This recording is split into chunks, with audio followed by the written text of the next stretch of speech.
Kesiapsiagaan bencana banjir.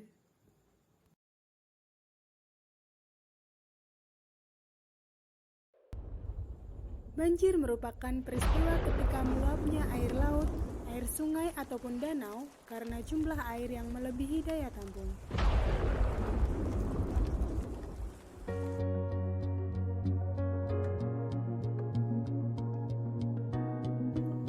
Banjir bisa terjadi karena perilaku manusia seperti membuang sampah sembarangan dan penebangan hutan secara liar.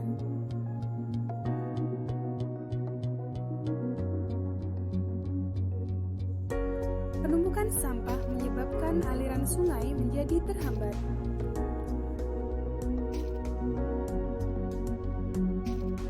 Penebangan pohon secara liar menyebabkan berkurangnya kawasan resapan air.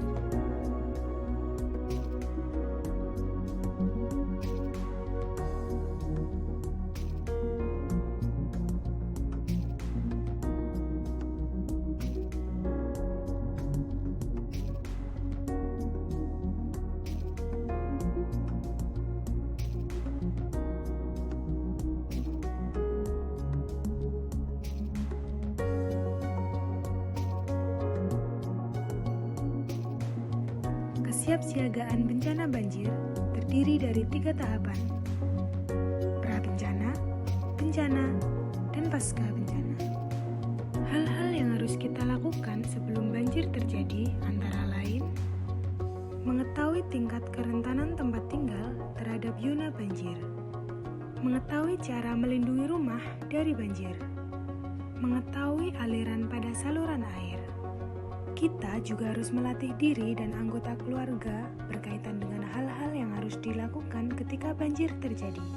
Kemudian, kita juga bisa membentuk kelompok masyarakat pengendali banjir. Selanjutnya, menyiapkan tas siaga banjir dan menyimpan dokumen-dokumen penting. Hindari membangun di bantaran sungai dan di tempat yang rawan banjir. Menggunakan air bersih dengan efisien, membuang sampah pada tempatnya, dan membudayakan kerja bakti membersihkan saluran air.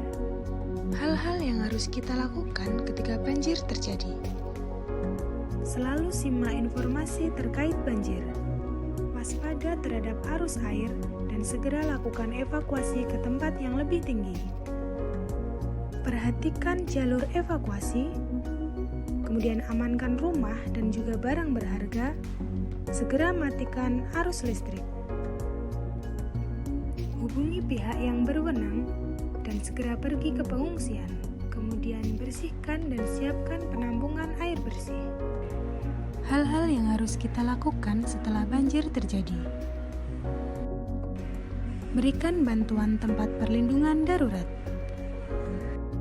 selamatkan diri sendiri dan berikan pertolongan kepada orang lain.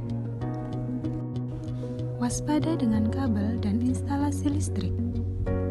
Kemudian, hindari pohon, tiang, ataupun bangunan yang berpotensi roboh. Hindari area yang airnya baru surut. Kita dapat kembali ke rumah sesuai dengan perintah. Selanjutnya, periksa kembali ketersediaan makanan dan minuman. Dapatkan perawatan kesehatan di fasilitas kesehatan terdekat. Kemudian, bersihkan tempat tinggal dan lingkungan rumah menggunakan antiseptik. Selalu perhatikan kesehatan dan keselamatan keluarga dengan mencuci tangan menggunakan sabun dan air bersih.